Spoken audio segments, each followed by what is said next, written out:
Okay. So now let's start with today's session. And the topic of today's session is Reggio Emilia.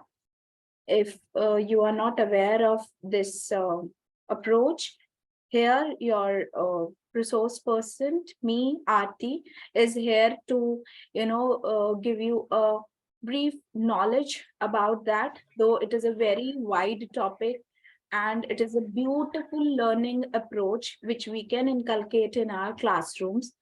But yes, in this confined period of 1 hour, what we can do is we can just give a glimpse of that, a brief introduction, or certain facts and theories which are related to that particular topic. So yes, today we are here to have a knowledge regarding this particular topic called Reggio Emilia. And definitely all the webinars are collaborative, so I'm looking forward for your contribution in between when we go for certain brainstorming questions. Okay, so let's go for it and let's start.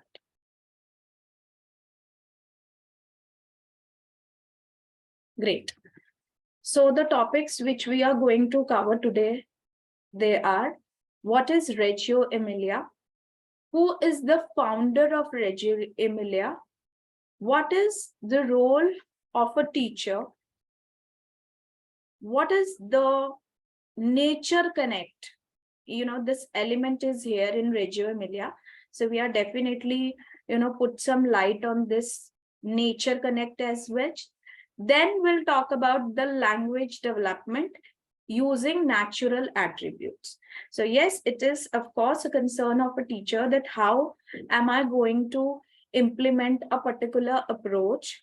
How am I going to implement a certain theory, in my classroom according to my grades, because it is not something which we confined to early years only. If I say it is for everyone, it means you can use the approach according to, the grade you are taking. So we as, educators here, implement each and every theory approach according to, the lesson plan which we are following in our classroom. That is the beauty of a creator or the educator. So here, yes, language development using natural attributes, ways of implementation in the classroom. Definitely, everyone is looking forward for this, that what it is and how am I going to implement it in my classroom. So yes, this is all we are going to cover today in this topic that is called Reggio Emilia. So let me move ahead.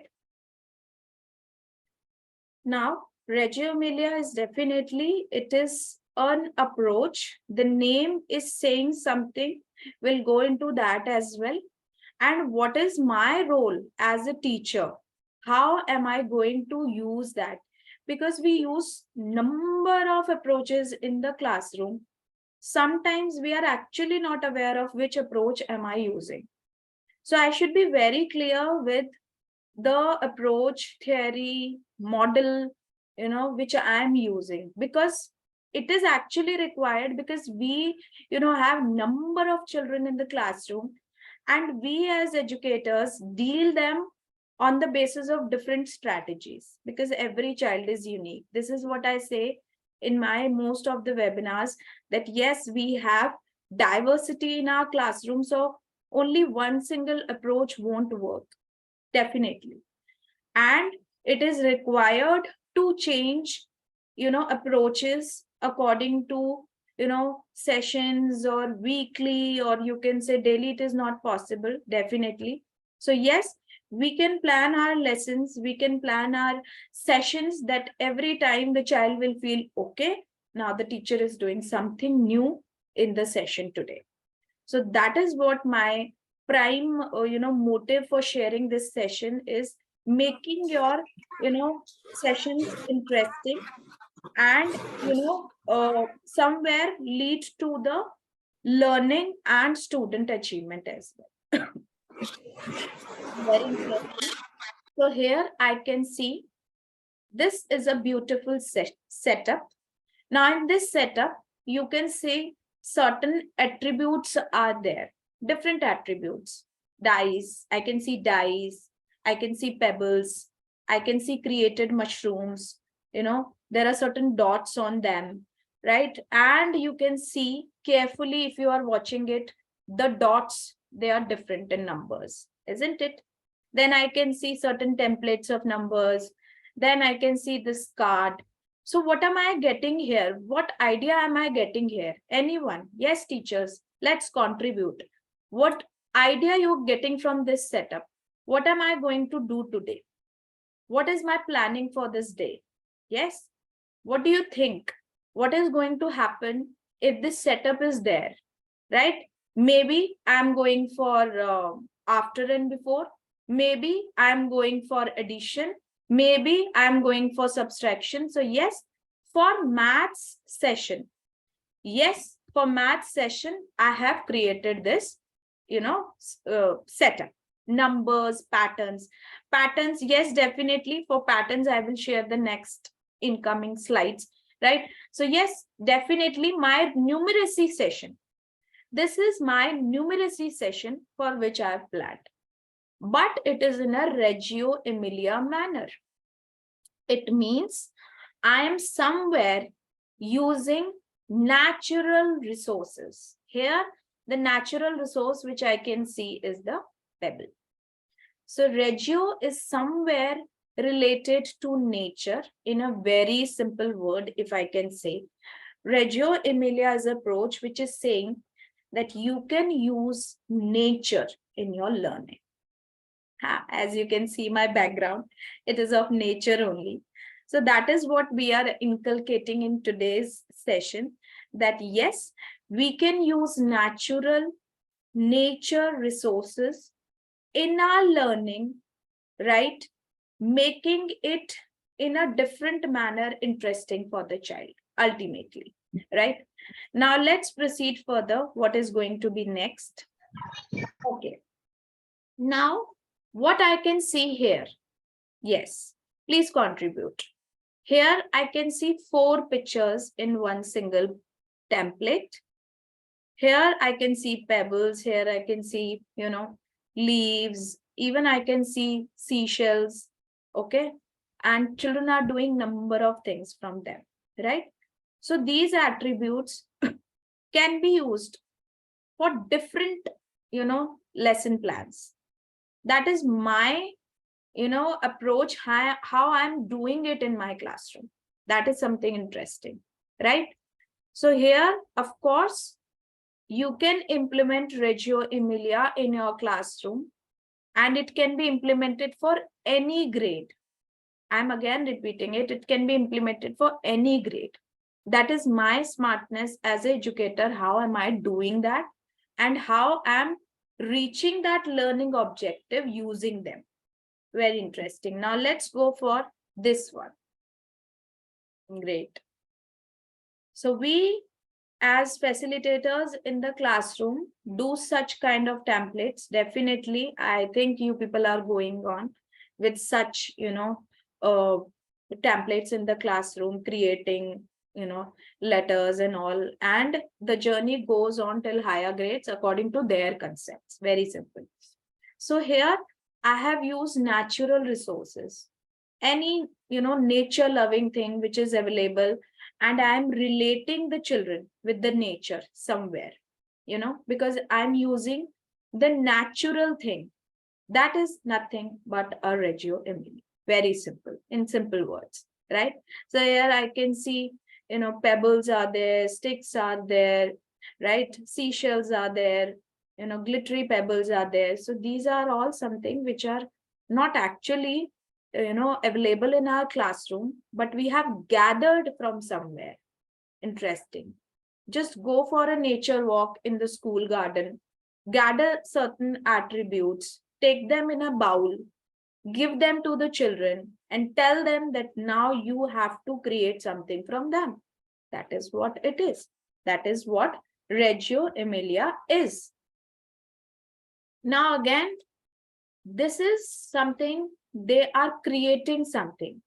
Now it can be for their concept of story. It can be for the concept of a lesson. Any SST lesson can be there, any science lesson. Hindi also have stories. English lessons too have certain novels and stories. So this can be done for any session. It is not confined to any particular, say, suppose age. So here, if I'm saying it, this Reggio Emilia is beneficial for everyone. So yes, of course, it is working for everyone. It is how we are using in the way, correct way, where it is required to be. Here, children are creating their own models. Certain attributes I have, kept here. They can build their own story as well from creating such things, such models. Okay, now we have seen certain pictures, clear, absolutely fine. But everything should have a basis, isn't it? So here I can see the founder of Reggio Emilia was Loris Malaguzzi. He was born in Corrego. It is like say in Italy. And he graduated with the degree of pedagogy, right? And psychology too. So he was the one who was putting efforts to use natural resources, nature loving things, gather them, creating, a bowl of nature, making the children understand the beauty of nature, and then using that beauty in your sessions. That is what something, was there in the mind related to Reggio Emilia. Very simple, in very simple words. So yes, it is like that we can use such, beautiful created sessions in our classroom using this approach. Now my role is coming here in play. What is teacher's role? Of course, this is something which we need to understand. How am I going to do that? Everything is fine. Pictures are saying something, children are doing. But how, am I going to do that? That is something very interesting. Now, the teacher's role in Reggio schools. Now, here they are using the word Reggio schools. If I say it is a Reggio session, then also it is not wrong, because every school is not following a particular approach. Definitely differential learning is there. So we are following different approaches in one single session also, in a whole day as well. That depends upon the lesson plan which we plan. So here teacher's role in Reggio session is a complex one. That is our,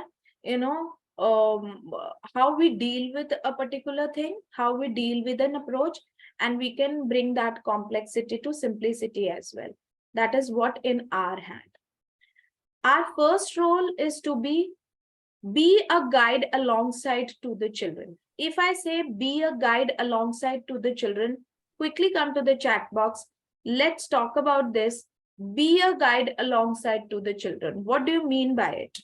Be a guide alongside to the children. What do you understand by it? Yes, I'm looking towards the chat box.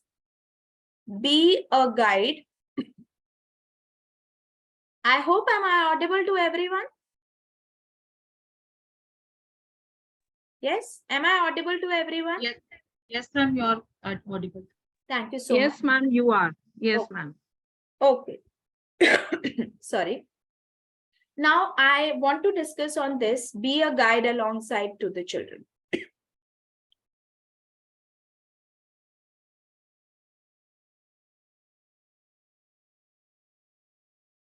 Okay. Anyone want to contribute on this?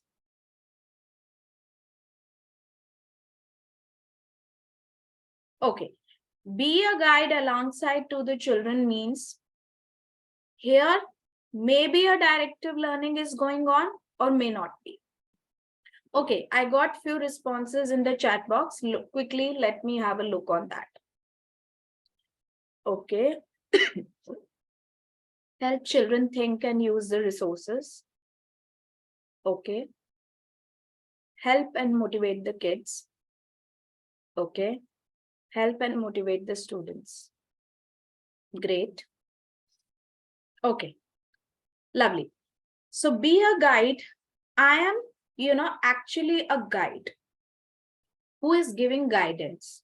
So do you really think so that I am giving instruction at that time, or I am giving a overlapping instruction on the time? What do you think? Instruction or overlapping instructions? Come on, teachers, contribute. What do you mean? Am I giving instruction or am I giving overlapping instructions? Come on, if I say gather leaves from the garden, am I giving instruction or am I giving overlapping instructions? Be a guide alongside to the children. Here I am just giving very simple instruction.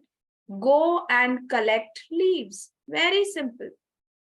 I'm not saying go and collect circular shapes leaves. Go and collect tall leaves. Go and collect short leaves, big leaves, wide leaves. No, I'm not giving any such directive overlapping instructions. So here in Reggio approach, the very first role of teacher, me, is that I just simply guide them.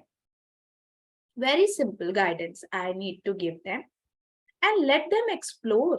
Very simple. Just give them a bowl and go and collect the leaves. Leaves means leaves. That's it. No short leaves, long leaves. You can be particular according to the age milestone. That is what I'm saying. Reggio is not confined to any particular age criteria. You can go for complexity in higher grades. Starting from the lower grades, then you can give slowly instructions in a complex manner. Very simple. I think this point is clear to everyone because this is something which make you understand how you are going to use this approach. So you are just a simple guide alongside to the children. If anyone is asking a question, ma'am, can I supposed to, gather this kind of leaf? This again, you can say no. I just said leaves. Go and collect the leaves. Very simple. Go and collect the sticks. Do not pluck the flowers. If you see any flower which is, fallen down from the plant, just pick up that. Very simple. For flowers, you can give such kind of instruction. So just be a simple guide to the children. Okay. Now, what is the benefit of it? What do you think? I am just a simple guide. What is the benefit? What do you think? Anyone? Come on. What is coming in your brain? Just, share with everyone. What do you think? What is the benefit of it? Why am I saying be a simple guide? Because reason is when you are just giving a simple instruction to the child, each and every child is doing brainstorming. Okay, ma'am said, go and bring the leaves. Yeah, allow for their creativity. Very nice. Give chance to the students to think. Very nice. Children participation. Very good. Creativity and brainstorming. Definitely, because ultimately we are inculcating brainstorming in the children. We should not say no to the children, or we should not say no, only this you need to do. Let them explore. This is what we are telling them to do. And when they bring something in their bowl, that will be completely a different lot. Everyone will collect according to their thinking level, according to their age milestone, according to their understanding level. Very interesting. When I say understanding, that is according to the age milestone, according to how much they understand instruction of a simple guide, that is you. Very simple. So be a guide, give them the opportunity to explore, do brainstorm. So in this simple sentence, we, come to know that so many things are hidden here because we are a simple guide. If we are a complex one, the child will definitely won't be able to do any brainstorming. I assure you that. Don't be that much complex one. Just leave it to them. Let them explore. Let them create. Very simple. Very, very simple. Right? So this is what we are doing here. Okay. Now, let me move on to the next interesting point. Teachers listen carefully to the students, observe and document their work and growth in the classroom community. Am I audible to everyone? Yes, ma'am. Great. Yes, ma'am. Teachers listen carefully to the students. Now, here as a teacher, when I expect a thing that is called a good listener, my student should be a good listener. So I don't think something bad in it or something out of the way in it if a teacher is also a good listener to the students. Because the teacher has given a task to the student to go and explore yourself. And now, when that same student is coming to you and telling you the whole journey of that exploration, definitely we as teachers are a good listeners too.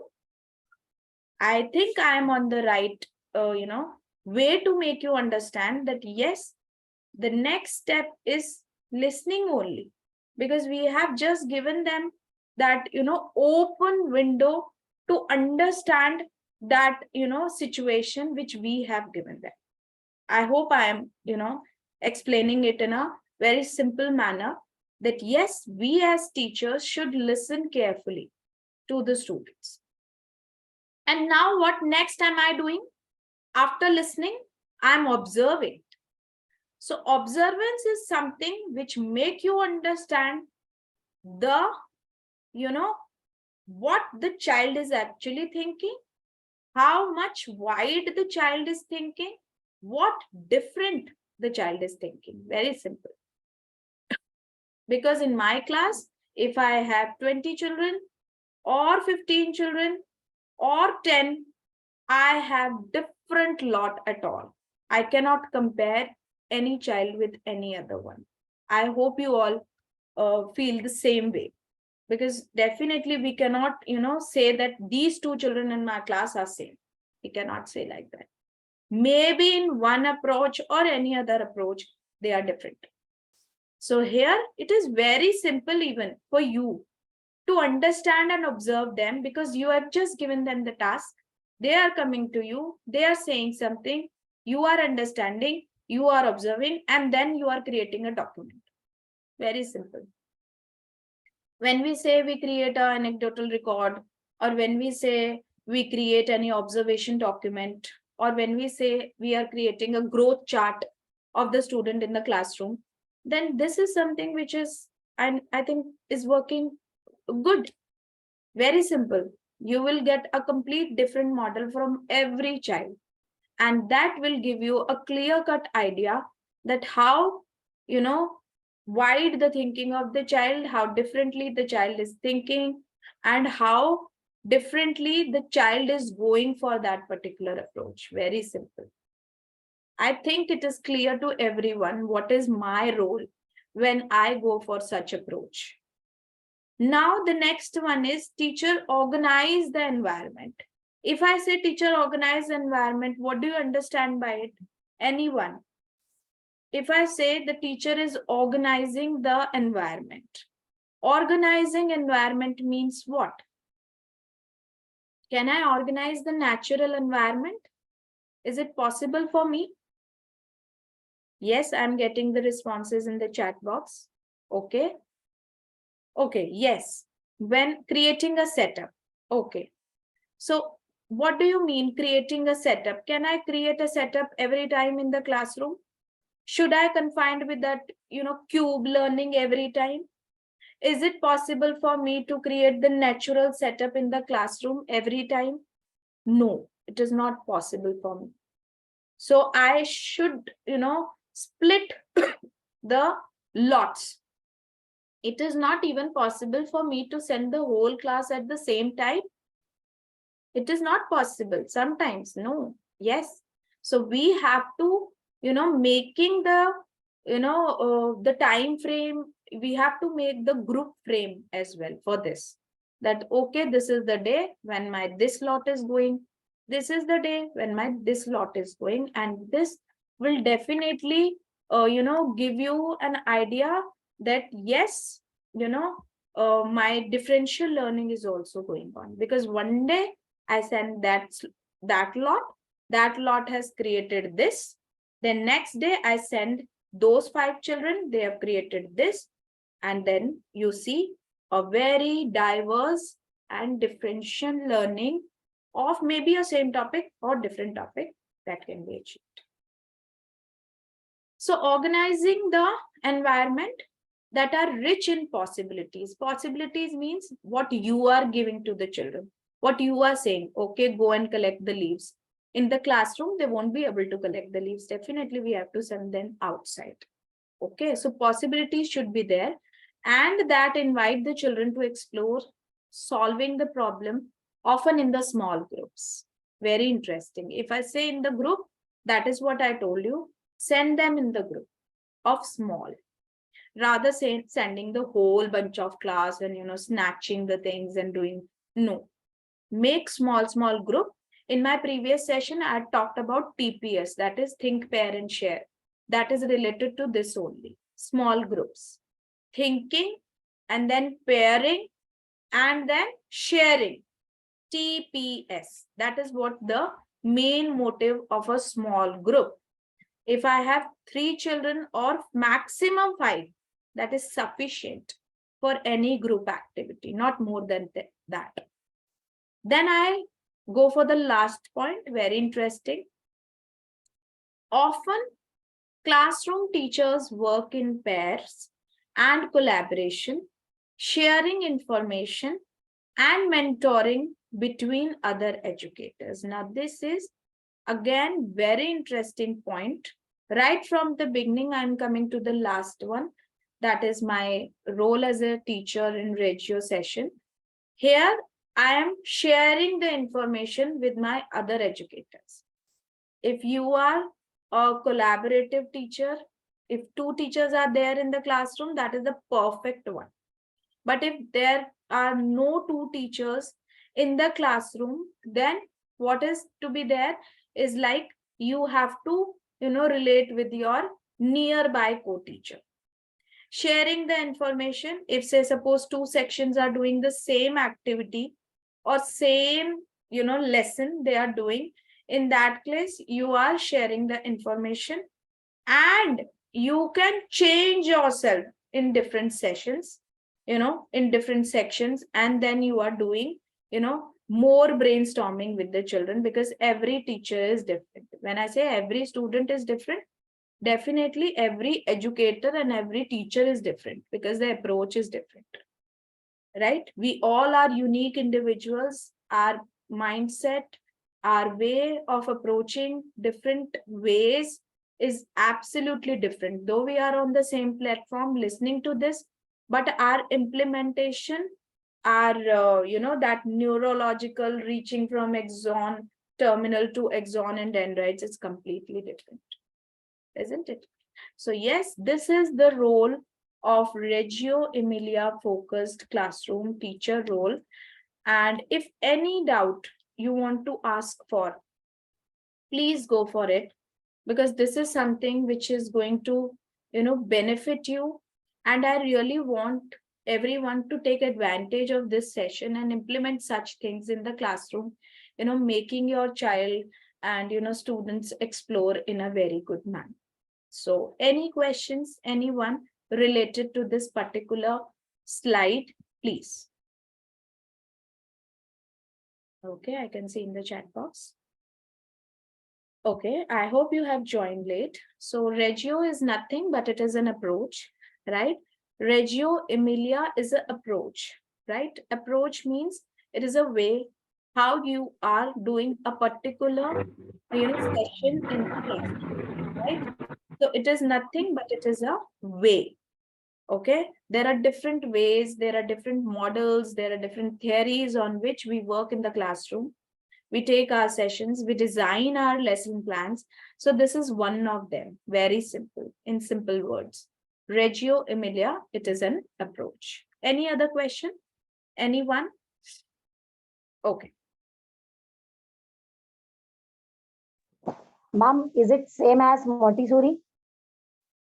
No, it is not same as Montessori, right? Here in Montessori, I have a, skill lab where I have certain Montessori tools. In Montessori learning, we follow those tools. But Reggio is saying follow nature, right? In Montessori, we are just working on those tools which are there available in our skill labs. And we are following that, Maria Montessori method in that. Here in Reggio, it is all designed by, Loris, the founder of the Reggio, and he was actually focusing on the, nature, making the child connect with the nature. Very simple, in simple words. When you are making the children, connect with the nature, every time at home, they won't get this much exposure. I hope you understand. They won't get this much, exposure.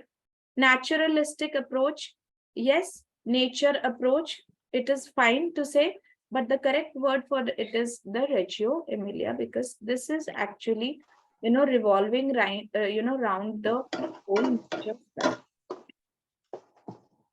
Now I moving towards this thing that the ways the Reggio Emilia can be seen in the classroom. Definitely, you must have this, question in the mind. Okay, you have told me the role. Okay, you have shown me the pictures, everything. Perfect. But when I am going to do that in my classroom, how it will look, isn't it? So here, a brief picture I'm sharing in front of you. This is how it will look. Now, this is something which is particularly Reggio focused. I am not saying that your classroom is particularly Reggio focused. No, not at all. But here we are just making it inculcated in our sessions, to do diversity with our sessions. Daily doing the same thing in a same manner won't give anything to the child. That is of sure. That is why we focused on thematic learning and then experiential learning and then differential learning. Why we are looking forward for these different kind of learning? We can just go for a traditional learning and the child will gain everything from it.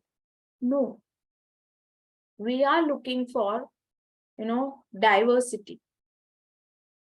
Diversity somewhere will give an opportunity to the teacher also to explore. Am I saying correct or not, everyone?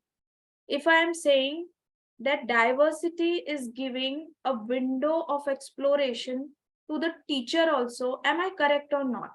What do you think? Yes, it is giving you an opportunity as well to explore. You cannot do the same thing. Being a, teacher also, being an educator also, I will also feel like, why I am doing the same thing, the same approach daily. And even my children will feel, okay, there is nothing new in the session today. The same way ma'am is teaching. Ma'am is telling on the board, I'm writing in the notebook, very simple. No outdoor learning. We are just confined to that cube. Why we are confined to the cube? Why? We should not be. Yeah, I'm giving some examples. Don't worry. I shall be sharing. In the beginning also, I've shared certain examples. Last also, I've kept few examples. To definitely, I shall be sharing the examples, more examples. Now, when I make a birthday chart in the classroom, and if I make certain birthday candles in the classroom, which are actually gathered, these sticks and everything, they are just, gathered by the children only, which will be more connecting? The chart which I have made in the classroom, or the things which are collected by the children only, and then I have created certain things for them? What do you think? Which will relate more?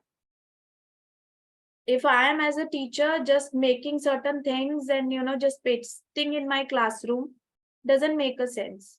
But if my child is doing something and I am pasting that thing on my board, that is something which will make the child to connect. Definitely. We need to connect the children. Designing the board by the teacher, somewhere it is confined that yes, I have to put certain things on my board. But yes, your